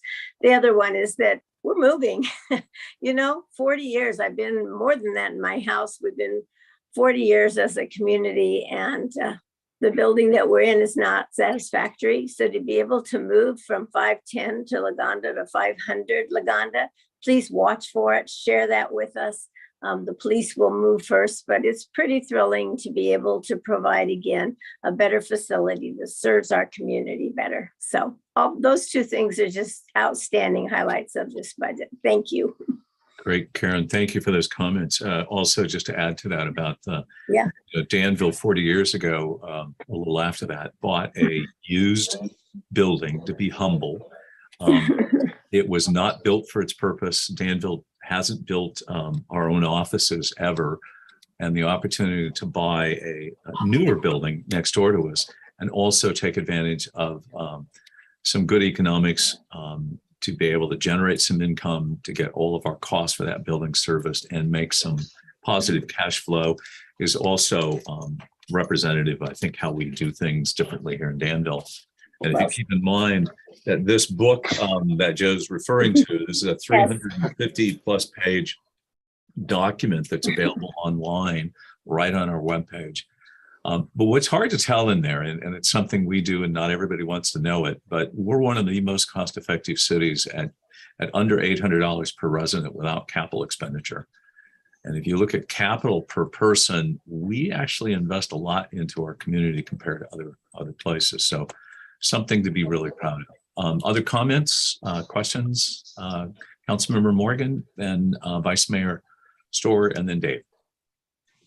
So I just wanted to, this process, first of all, let me stop and say this, is one that takes place way before May even comes into play. And all of us sit down and have the opportunity to review it and go over it with a fine-tooth comb. The process is arduous, it's detailed, and it takes a lot of time for staff. It takes a lot of time for council to do this. And very proud to say that we as a council, as well as staff and Joe's team, all of his team have kept us where we're at right now. Great job. Very, very impressed with the numbers this year. Some of them I actually couldn't even believe we were doing as well, because of the fact that we do have a town manager that runs the town like we do, obviously, and Lonnie. To be able to manage that and balance those books. What a great job. So thank you once again. And we're able to do our capital improvement programs. I take my hat off if I had one to you, and thank you for that. I'm also looking forward to the staff being able to have people to assist them and to back them up, because during COVID, we lost so many people and we had to let people go just because of the numbers and they, trying to calculate and cut back. So I'm looking forward to our staff getting a little of that stress taken off of them so that they're able to have people to help them as well. And to Dave's comment about the contractors, the contracting services, looking forward to us being able to bring a lot of it in-house and utilize those services that way as well. So once again, thank you. And to anybody that's watching us, but Karen mentioned, this is not a short process. This is not something we just did tonight and decided to put a stamp of approval on. It takes a long time. And we thank you all for such a great budget to put before us. So Great, thank you, Councilman Morgan. Yeah, this is the short summary and not the numerous hours. Vice Mayor Storr. No, I once again, as all of us, we appreciate this process. Every year when we sit down and we go through this, well, as you can imagine, it's a tedious process, and we sit down with all the department heads, managers, directors, and we listen to everything that they need, where they're spending their money, how they created their budgets, and we review all that. I think it's important to know that the community knows that we're in the weeds and we're actually looking at each one of the categories, item by item by item, until we've, that book that Newell just held up. Every page, we look at every single page and we discuss every single page, which is phenomenal. And I always say this, we spend less than we bring in, and we have a savings account. We save for a rainy day. We do all the right things. And I couldn't be more proud of how we do business in the town of Danville. And naturally, we say it every year, probably say it weekly. Thank you, Joe Calabrigo. Thank you, Lonnie. Thank you to staff that puts all this together. And I think there are so many cities in California that would envy the position that we're in. And, this doesn't happen easily. We actually tighten our belts. And as we all know, 2.5 years ago, when we had a special meeting with our town manager right at the onset of COVID, we were tasked with the responsibility of eliminating $3, $5, or $7 million. And here we are 2.5 years later in a fairly good place. So once again, I appreciate it. And I'm really proud of how we do business in the town of Danville. Probably how we run our households as well. Great, thank you. Councilmember Fong. Yeah, thank you. And just echo what all the other council members have shared with you, and on behalf of not only the council, but to your staff. But I also want to pay special recognition to our commissions.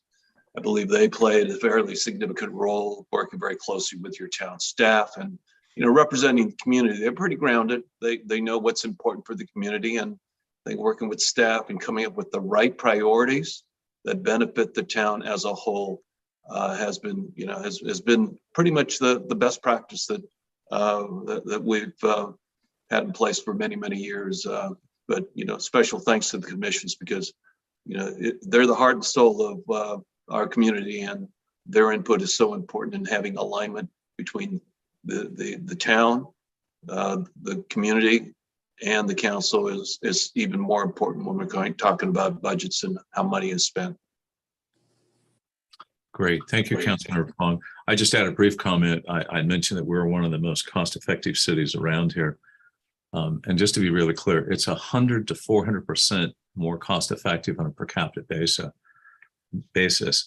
And it just shows that the contract model and the model that we have to run government services is a very cost-effective, led by an extraordinarily dedicated, talented staff from every single position. So with that, is there somebody who would like to? I'd love to make a motion on the resolution. Do you want that to be 1 or 4? Yeah, I think we can do all 4. We can adopt all 4 of those resolutions under the recommendation.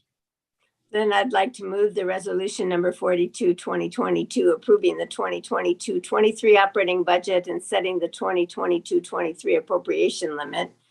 Resolution number 43, 2022, approving the 2022-23 through 26-27 capital improvement program and appropriating the funds for the 22-23 capital projects. Resolution number 44, 2022 SA, approving the 22-23 operating budget for the successor agency to the former Community Development Agency for the town of Danville. And resolution number 45, 2022, approving the 2022-23 master fee schedule for user and cost recovery fees. Is there a second? I'll second Okay, that. it's been moved and seconded. Any further discussion? Seeing none, Marie, would you please call the roll? Yes, and this will be for all 4 resolutions. Councilmember Fong, Yes. Councilmember Morgan, Yes. Councilmember Stepper, Yes. Vice Mayor Storer, Yes. and Mayor Arnrich. Aye, All 4 resolutions were approved unanimously. great. Thank you. Thank you again to everybody. Super job. We look forward to another successful year. Now, this takes us to item number 8.2. This is consider introduction ordinance number 22-04, amending section 2-1.3B of the Danville Municipal Code relating to town council compensation. And we will have Rob Ewing in this. And I'll just start by saying that most people do not know that the council does get a small taxable stipend. Very humble. It's limited by the state of California based on population. And we do try to keep that in whatever small increases are. And the hope is that we can get people who will want to eventually be on the council, even though you can't make a living and it costs thousands of dollars a year to be on the council. So with that, Rob Ewing, I'll let you go. All right, thank you, Mayor Arnrich, members of the council. The mayor kind of covered the background part of the staff report there, so I will jump right in. Again, for general law cities in California, which Danville is one, the manner and the amount of compensation that city council members can receive is fixed by statute, and also the timing of when those raises can go into effect. So current compensation for the council is $1,147 a month. That was established and went into effect back in December of 2020. Prior to that, the last time council had increased, it was all the way back in 2006. Using the formula in the government code, the salary can be increased by $114 per month, which for all 5 of you on an annual basis comes to about $3,700. So that is the amount that's proposed. Timing of the effective date, again, pursuant to the government code, any increase in council compensation cannot go into effect until after a municipal election and swearing in beginning of a term of council members. So if the ordinance is adopted, the increase would not become effective until December of this year, after the town council election in November. So with that, I'm happy to answer any questions, but we are recommending that you introduce ordinance 2022-04, and we would bring it back for second reading and adoption at your second meeting in June. And with that, happy to answer any questions. Great. Thank you, Rob. Any questions of our counselor? Okay, seeing none, we will then go. This is a item to have public comment on. Is there anybody here who would like to make public comment on this item? If so, please use your virtual raise hand feature in Zoom and we will call on you at this time. I do not see any. Marie, do you see any hands raised? No requests for public comment. Okay, great. Then we will close the public hearing and the item is back before the council. Is there a recommendation? Yeah, I'll go ahead and make a motion that we introduce and read by title only ordinance number 2022-04, amending section 2-1.3B of the Danville Municipal Code relating to town council compensation and return for a second reading on June 21st, 2022. Is there a second? I'll second that. Okay, thank you, Councilmember Fong. All right, it's been moved and seconded. Any further discussion? Seeing none, Marie, would you please call the roll? Councilmember Fong, Yes. Councilmember Morgan, Like to let you know that my mute button is slow to release tonight, so I keep putting my hands up. But yes. Councilmember Stepper, Yes. Vice Mayor Storer, Yes. and Mayor Arnerich. Aye. And the ordinance, introduction of the ordinance is approved unanimously. Great, thank you. Thank you very much. And thank you, Rob, for that. Okay, now this takes us to an item. This is Administrative Staff Report, item number 9.1, and it's consider resolution, adoption resolution 4822, authorizing the renewal of the current residential permit parking provisions within West Side Danville neighborhoods. We had promised when we did this originally that we would come back to revisit this. And our staff recommendation tonight is to continue this. And the way it'll work, we will have presentations and comments from our staff, both Caitlin Costa, possibly Andrew Dillard, our head of our transportation department. And then after that, we will go to questions only from the council members. And then we will go to the public. And at that time, Margaret, you're included. I will ask you to raise your virtual hand and we'll take your public comments. I also have received 2 public comments from friends that live in the area. They cannot be here tonight, but they'd like me to read their support to continue this. So I will do that when that comes up. So, and then after closing that public hearing, we will then go back to the council and staff to answer any questions that we may have been asked and for discussion and action. So we'll start with this. Caitlin or Andrew, who's going to start us out? Looks like Caitlin's. You hit the button first. Yes, Go for it, Caitlin. Welcome. Thank you, Mayor.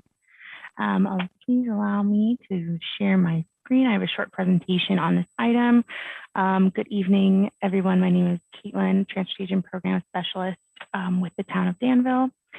Hopefully you can all see my screen. So as the mayor mentioned, tonight we are looking at the renewal of the residential parking permit program for West Side Danville neighborhood. Just to give you a quick overview of the history of the program, it has been in place since 2016.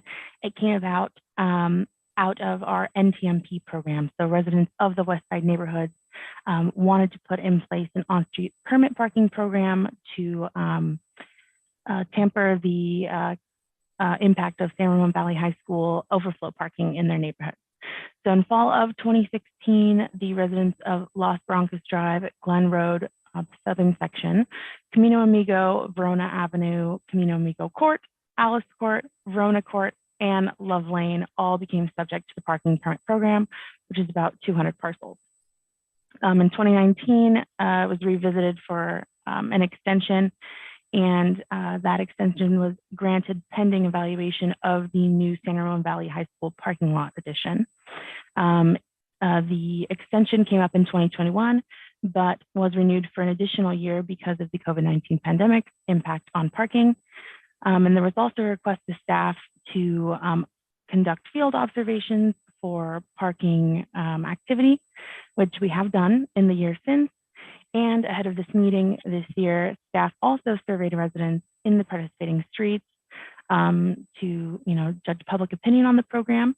And a majority of resident responses indicated that they would like to keep the program. So as you can see, a majority of the neighborhood was in favor of continuing the program. About 90% of residents wanted to keep the program. All 200 parcels were sent letters in the mail, surveys about their opinions on the program. 80 were returned, so that's a response rate of 40% of the neighborhood. We also partnered with our parking enforcement team just to gauge their opinions on how the program is succeeding or not succeeding. One of the main complaints of residents at the time of the adoption of the parking permit program was that during the spring semester, sophomore students who are now becoming eligible to get their driver's license were starting to park on street in their neighborhoods. So you can see the roughly last 6 months of permit-related citations. We are seeing similar ticket patterns. Kids are still trying to push those limits, but the volume has decreased significantly. I would like to point out that there isn't a significant increase in March. That's because we hired a new parking enforcement officer. So as he started getting out there and citing, there's a reduction in citations. There is also an observation that we've made in unrestricted parking areas in the west side, particularly in front of the Del Amigo pool. As you can see, this is a snapshot in front of the Del Amigo pool. On the right-hand side of this picture, we can see the no parking or parking by permit only sign, which is facing to the right. To the right, you can't see a nearly empty street with only cars parking by permit, but to the left in the unrestricted area, you can see cars parked bumper to bumper in front of the Del Amigo pool, which is the only unrestricted parking area in that area. And so our staff recommendation based on public support for the program, based on parking enforcement findings, and our observations of the unrestricted areas and perhaps what it could foreshadow for rescinding this program is to renew the program for an additional 5-year period through July 1st, 2027. And with that, I can take any questions. Great. Caitlin, wow, that was well done. Very succinct.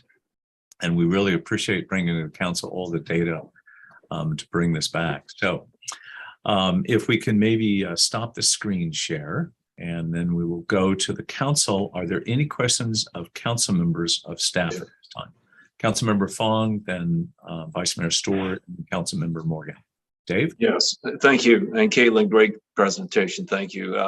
I'm curious, could you share, or do you have reasons why the 10 who dissented were either opposed or did not want to support the renewed of the permit process? Go ahead. Great question, Councilmember Fong. We did receive some comments from folks who either voted yes or no. Not everybody wrote comments.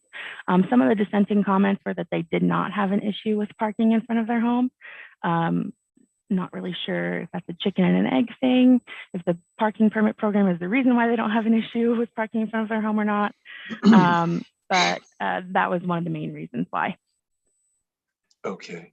And then the second question is the time period before we review this again is 5 years. Any reason why we picked 5 years versus 2 or 3 to benchmark the progress of how the permit process is working? Sure. We don't see any substantial changes being made to the neighborhood in the next 5 years in terms of traffic improvements or housing changes. So we picked a 5-year extension. Okay, great. Okay, thank you. Vice Mayor Storr? Yeah, no, I thank you, Dave. You asked both of my questions. And Councilmember Morgan, I think you had your hand up, and then Karen. Yeah, I think, Dave, you kind of like summarized a lot of our questions in one, so thank you. No wonder he gets to go last a lot of times. So, Yeah. but anyway, so. Thank you, Dave. So, yeah, thanks, Dave. So I do have a question though. It's interesting to me, Caitlin, because you're looking at the 9 people that responded. Do you know what streets they were on the 9 that responded that wanted it terminated? Do we know where they are located? Yeah, I do have a visualization of where the Responses. no voters Okay. live, which I can share my screen just as Oh, an great. appendix for you all. So there is Spread out. a fairly spread out. A few folks congregated at the end of Camino Amigo, but it's far few in between. The voting rate of affirmative to dissent was 7-1. So overall, the majority of the neighborhood is in favor of the program. It's good. Thank you for that. Yeah, I was hoping that I would see more of a, kind of a one area, whatever, that we could take a look at because of the map. So thank you for that. The other thing is the expansion of the parking lot area and the completion of it in 2019. What great timing we had, right? In the middle of a COVID situation where there were no cars being parked anywhere. So one of the points was made was from Dave was the 5-year extension. I'm just thinking from a standpoint of we really haven't had the opportunity yet to see the full impact of that parking lot being utilized. And that was part of the reason why we decided to go ahead and do the permitted parking, because it was such an overflow at that time. And then we were able to help fund the school, the parking with the school. I'd love to see a lot more stats on that and brought back to us so that we can have an opportunity to see the impact. Is that something that staff can do in sooner than a 5-year period? I believe we can bring the program, back whenever y'all would want. Obviously, there's a staff recommendation for 5 years, pending the points that I made when Councilmember Fong had his question. But yeah, if the council would like. Yeah, I don't think it's about bringing the program back. It's just that maybe touch points along the 5 years. What is staff recommending that maybe we do just the studies to see how it's working in the neighborhood, sort of similar to what you've done to get us here? Is there a recommendation for that we could go in 2 years or get 2 full years in or something like that? Mr. Mayor, this is Andrew. I can step in here. So I think one thing that we can do is we can come back with a report in a couple of years, similar to what you've seen this evening. Okay. In addition to that, we can look at other on-street parking, particularly on Danville Boulevard, to see what occupancy is. I think we've still continued to see that. So that kind of gives us a gauge of what the saturation is. So we can include that with our next report to you if it is a couple years from now. Okay. So looking at the neighborhood and then the outskirts as well. So Andrew, I would really like to see that, only because of the fact that COVID hit and we have not seen the impact of that yet. And I do remember being very contentious among parents and the school and the kids wanting to park and having nowhere to park. So I think that it would be great to see that study and maybe make it come back sooner than a 5-year period. But my question is, that's possible. And I'm going back to the next question, which is during the summer months when the kids are not in school and the permit is effective, what is it, 7:30 to 3:30, Monday through Friday. During the summer months, do you still have to have a permit? Are we breaking it down like that, or is it a continuous? The permit restrictions are only in place for school periods. Okay, so that'll remain the same. Correct. Okay, all right. And I'll make more comments later, but thank you. Okay, yeah, thank you. And Councilmember Stepper. So my first comment was, so as I went through the report, I kept looking at, I heard some oral comments, then I saw there was a survey, then I saw, now you even exceeded that, Caitlin. Those graphs were perfect for what we wanted to follow up. It was just a great report. And I'm pleased with the results because I know my daughter lives with kind of a permitted area like that. And I know how effective it is for the kids when they're going to and from school, as well as the parking situations. I would like to see us do like a 3-year return and maybe 2 if Renee feels it should be something else with a, but I'd like to suggest that we do it like a 3-year and then a 2-year extension if there's no problems, because we don't want to have our staff issuing a lot of new permits and signs somewhere halfway through if a 5-year in fact works effectively. That's Okay. all my comments. So your question it's is a great can we report. do a 3-year? We'll get to that when we. Yeah, go we'll the get to public. that, but that would be what I'd like to see, something coming back sooner. And then when we can, but able to extend it because I think that we won't find a change, but we might, so. Okay, all right. We were going for not comments yet. We're just going for questions, by the way. We're a little out of order.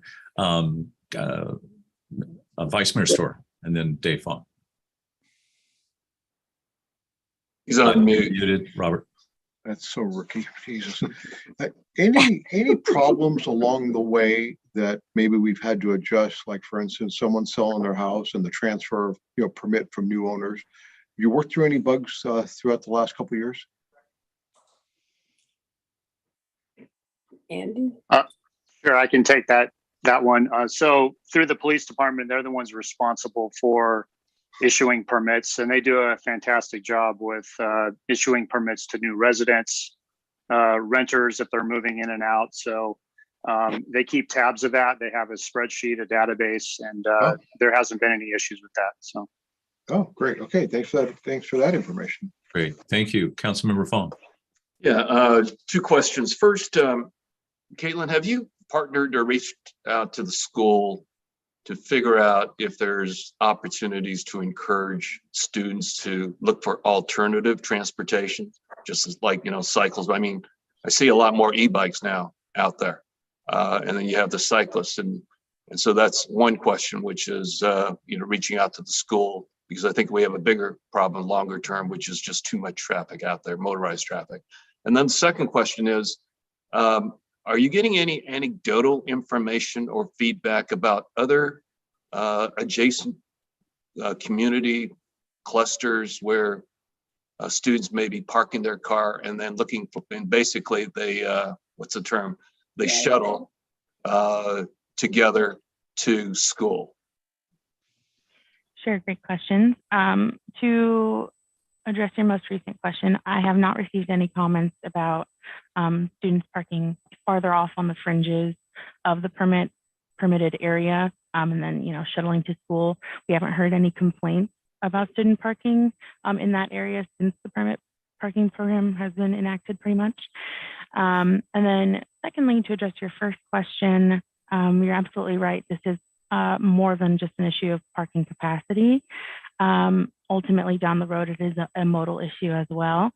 Partnering with the school on this particular item, we haven't really done. However, we do have our Street Smarts program, which does reach out to the schools in terms of safe driving, and also reaches out to them about different modes as well. And that's definitely part of a piece of the puzzle moving forward to address the issue. I just add, we also do have Traffics has one of our school buses that does, and it has a little bit of capacity on that bus. I think there were 10 open seats the last time I checked. Okay, let's do this then. No further questions. Let's go to the public hearing on this. So for those of you who would like to address the council, please use your virtual raise hand feature. And you have up to 3 minutes to speak. And if you have any questions, what we will do is answer those questions after we've heard from everybody. I am going to start off, though, before we go to those hands that are raised, to read the 2 that I received. Ray Waspy lives at 650 Las Barrancas. He wanted to make sure that the council understood that both he and his wife support the current permit parking for their neighborhood. They believe it has been an absolute value added item to their neighborhood to make it easy to get in and out, and they're comfortable with it. They also noted that many of their neighbors, since school just got out, they're all on vacation this week, and many of them couldn't join us here tonight. Secondly, Dick and Susie Reynolds also echo the same things, that they think this is a great program and they really appreciate it. And they both support the 5-year extension on this, as well as Ray Waspy and his wife. And they want to also thank staff for all the great work in helping develop and manage this program. So with that, Marie, were there any written comments that you received? There were no written comments received by the town on this item. Okay, great. All right, so let's go. And I apologize, Margaret, I know you were up first before, but Paul raised his hand first. So let's go to Paul Ippolito. Paul, welcome, and we look forward to your comments. If you want to unmute there you go. Paul, are you there? You can go ahead and start.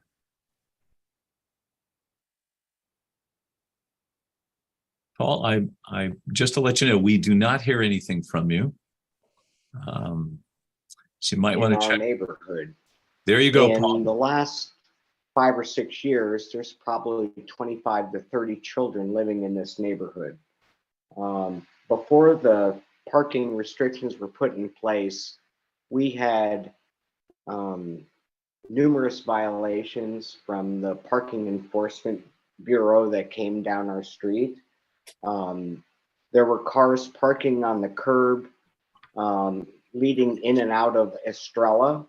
On that curb, there's a handicap ramp, and one of the violators parked in the handicap ramp and was ticketed by a enforcement officer that I flagged down for a hefty fine. The problem is it's a big street, but it's a narrow boulevard. And when you have cars parked on each side and you have people trying to back out of their driveway, most of the children who park here will encroach on your driveway opening, and then you're backing out pretty much blindsided. So on school days, 20 minutes before session started, it's a mad dash up and down Las Barrancas Boulevard. And cars were actually parking on the private road, which is Estrella Place, adjacent to my property. So what you guys did was great. There's a lot of effort went into making this change. And what I'm asking for is, we're talking about 2 years, 3 years, 5 years evaluating this. I listened to your whole town meeting today. You've got a lot of things on your agenda. You don't need to worry about this. This should be a permanent change. Thank you. Paul, great. I really appreciate it. That was very clear. So thank you for your comments. Okay, so let's go to Margaret Winter. Margaret, welcome. Thank you for your patience. And go ahead. Can you hear me? Yes, we can. All right. I live at the beginning of Alice Court, which is very close to the school parking lot, and I'm in favor of maintaining the residents' parking permits. My husband and I work in front of the house. I have never seen any parking inspector check the cars that do park here for permits. It's left to us to explain to the kids who park here, regardless of the signs, that they need a permit. If we don't contact them, then one kid parks and then the next day another, and so on. Our road is narrow and it's dangerous to have cars park on both sides of the entire road. I noticed from the map that those that didn't mind about permits were the furthest from the school. But we're constantly having to tell kids that they can't park here. That's me. Great. Margaret, thank you so much, and we appreciate your patience here. So thank you very much. Okay, is there anybody else who's joining us tonight who would like to make any public comments on this item before the council? please raise your virtual raise hand feature in Zoom and we'll call on you. This is your last chance. Anybody else? Marie, do you see anybody else? There is no more requests for public comment. Okay, great. Then we'll close the public hearing. And we appreciate, and also just to answer part of the question to Margaret, we will make sure, I know our chief of police was listening earlier, and we'll make sure we pass along to them your concerns about not seeing the parking patrol out there. And with that, was there any, Andrew or Caitlin, anything that you felt you needed to answer on that, or are we good to go on this? Okay. All right. So back before council, the staff recommendation is to have a 5-year permit horizon on this. It was suggested to have at least the data come back sometime during that period. So anybody want to make any more comments or make a motion? Are we able to bring that back though in the shorter amount of time, maybe do the 3-year with the 2-year extension? Is that something we can do, or the council is willing to talk about? I personally wouldn't. I would go the staff recommendation. I just thought what you were asking for, you know, one more public hearing. You know, we've heard from some of the folks, the other folks love it. They don't actually want to see it go away. I think though it's valuable to do surveys and use it. So by the time we get to the 5-year, that we will have that information. So if staff said they can do that at 2, they could do it at 2.5, then do it at the 5-year. And when this comes back before us at 5 years, we would have really great information. And hopefully there's no more pandemics between now and then.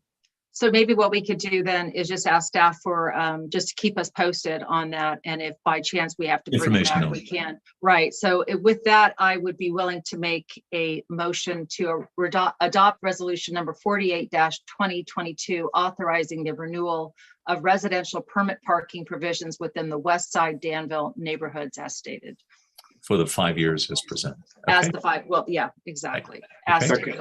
Second that. Okay, it's been moved and seconded. Any further discussion or comments? Okay, seeing none. Marie, would you please call the roll? Yes. Councilmember Fong, Yes.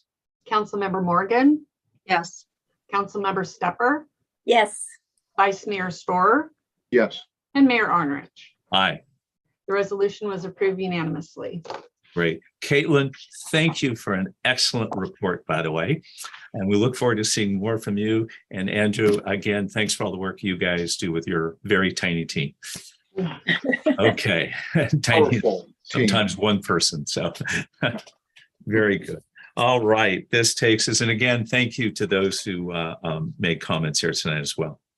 Okay, this takes us to item number 10, and 10.1 is Marie Sensuri will make an announcement for recruiting. Marie? Yes, we have a couple of opportunities for Danville residents interested in serving the community. We have, well, the town council recently created a position of youth poet laureate, and we're continuing to recruit for that position. It's a 2-year term, as well as the vacancy on the Heritage Resource Commission.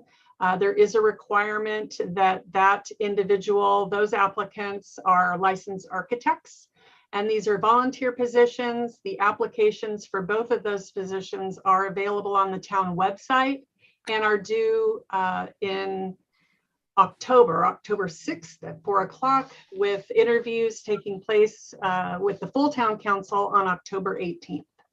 Thank you. Great, Marie, thank you. I'd just like to add, Marie had done a beautiful graphic to help advertise for the Student Poet Laureate. And we did send it to the school district to see if they could target it and send it to all of the Monte Vista High School students in all of San Ramon. They not only did that, they gave it to their design class, and they added some more graphics. And hopefully we're going to have a very robust response. So with that, that takes us to item number 11 under council reports. And we're going to start off with 11.1. And this is a quarterly planning commission report, liaison report by Vice Mayor Robert Storer. Great, I appreciate it. The Planning Commission, as you know, is a very busy commission in the town.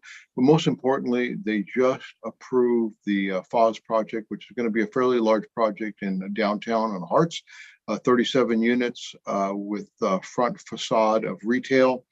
I'm really proud of the Planning Commission. They were very, and DRB, Design Review Board, very thoughtful on the exterior details.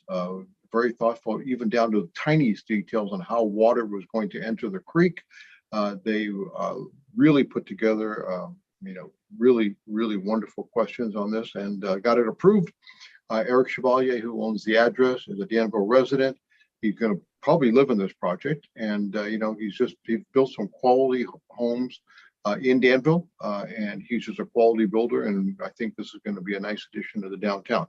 Hate to see FOS go. As you know, and it's a beautiful site, but this is going to be a nice addition to downtown, and we'll have people, 37 families living downtown and shopping and enjoying everything that Danville is all about. Great, thank you for that report. Let's take us to item number 11.2. It's a quarterly traffic's boardroom report, and we'll go to Karen Stepper. First, I'm really impressed with working with Kelly Fahey. I'm enjoying that a lot. She sends us these, as you know, these updates that we get even before the meetings without fail, regardless of whether we have a meeting coming up. She's also taking an effort to make sure that the children have a hands-on view of why they should be riding the bus. So they called that the truck times, where they can come and actually go through the bus and get a feel for it, etc. And then we as a council last time came up with some other ideas for marketing that. Henry Cooper is always showing up there from First Student, which is running the buses, and they are continuously having new classes of drivers, because that's the issue with every kind of business right now, having the personnel that you need when you need them. So they're looking forward, even though school's not starting for a while, they're doing the training continuously, getting new drivers online. And then the phenomenal success is, of course, these tracking of the kids as they get on and off the bus for the parents to know when that is. If there ever an urgency, we would be able to let them know what that is. And yes, they're looking at a QR code way to do that, but that turned out to be a lot more complicated than they expect. So that will take a little time, but the one that's there is working and working well. I love the logo, driven to reduce traffic. Okay, great, Perfect. Thank you. Yeah, I would just add to that, Karen and I are serving them currently, and it's an RFID, so it's a radio frequency device. So the kids have a pass that automatically keeps track, so the parents know where the bus is. They have their own app to do this. So it's really a good tool for everybody. Good news is there are still a few passes left. The Monte Vista High School, which is the most popular, is completely sold out, and it does have a waiting list, and we do manage that waiting list actively, and it goes in order of how people signed up. As I said, San Ramon Valley High School does have one run, and there last time we looked, there were 10 seats, and Cal High had only about 10 seats left. But for Vista Grande and Green Valley and Danville, along with Los Cerros Middle School, there are still some openings there, and as well as those in San Ramon. So with that exciting program, and let's go to our quarter report by our MCE, Marine Clean Energy Board Representative, Dave Fong. Thank you, Mayor, and I will be not as brief as the other two individuals, so I apologize up front. As everyone knows, MCE, or Marine Clean Energy, is our option to the town and community when it comes to an electricity provider that gives PG&E electric customers the choice of having 60% to 100% of their electricity supplied from clean, renewable sources, such as solar, bioenergy, geothermal, and hydroelectric. That isn't just competitive, but in many cases cheaper than what PG&E costs. I think the benefits need to be recognized from MCE for the state of California include the following. One, they've eliminated or really enabled the citizens of California to eliminate over 700 metric tons of greenhouse gas emission. They're providing standard service at 60% renewable energy since 2017, with a goal of 95% GHG free energy by 2023. They've saved MCE customers almost $68 million since 2010, and they're committed to over $2.1 billion when it comes to building new California renewable projects. This all, obviously requires heavy investment of dollars and cents. And I think what's important for us to recognize is how are they performing, and can we expect and ensure financial stability and sustainability as we continue to partner with MCE? And the simple answer is absolutely. We just got a reading from Standard & Poor's. MCE currently maintains a credit rating of A with stable trend at Standard & Poor's annual review. Secondly, the report also points out a number of strengths of MCE, including their strong risk management practices and a cash reserve level that exceeds what the state requires. So, that's promising, positive, and I think a commitment that we've got a partner that's fiscally as smart as Joe Calabrigo. Maybe not as smart, but close. Some program updates from MCE. One, they continue to invest in a number of projects. Highlight a couple. They just signed the first contract for a local battery storage at Rancho Serena in Byron, which is a big deal because we're talking about ways of storing both solar and kilowatt battery for local use. MC also won the 2022 Spare the Air Leadership Award for their low income families and tenant programs. And finally, they were awarded a grant from CEC for about $3 million to create a virtual power plant within the jurisdiction of City of Richmond. On the procurement front, and it's aligned with what we're all trying to achieve, which is to remove greenhouse gas or house gas emissions. They are opening up their procurement when sourcing to solicit proposals for wind and geothermal resources that will reduce the need for polluting fossil fuel resources in the evening peak hours, and that's a big deal. Finally, opportunities for the remainder of 2022, and it really, I think, represents our commitment, our success, and our longstanding partnership with MCE. And it's an announcement that will be forthcoming from the town of Danville on what it's will address when it comes to eliminating greenhouse gas emissions going forward. And the announcement is pretty much starting July 1. The town of Danville's municipal accounts will be enrolled in MCE's Deep Green Service, eliminating the town's electricity-related greenhouse gas emissions from 318,913 metric tons of CO2 per year to zero. So, accolades to MCE for their partnership, but most importantly, I think recognition of our town, our partnership with MCE, and the success we've had. And I think now taking it to the next level, how do we get that the emissions to zero? And with this announcement, I think Danville is really stepping up as a jurisdiction to be really the role model and the best practices to what we need to do going forward. That's it. Thank you. Dave, that was a great report, very succinct as well. So thank you. Yes, Councilman, Vice Mayor Storr. I just have a question. Dave, first of all, it looks like you're going to be on this committee for quite a few years, so congratulations. And then, weren't they going to change the name at some point from Marin Clean Energy to something that sort of represents more of all the jurisdictions that are involved, and not? It started in Marin, and I thought there was word on the street that they were changing names. I don't have any comments on that. It's been discussed, but it's never been discussed as a board topic. So at this point, no comment. Yeah. I can follow up though and find out what the status is and get back with you on that.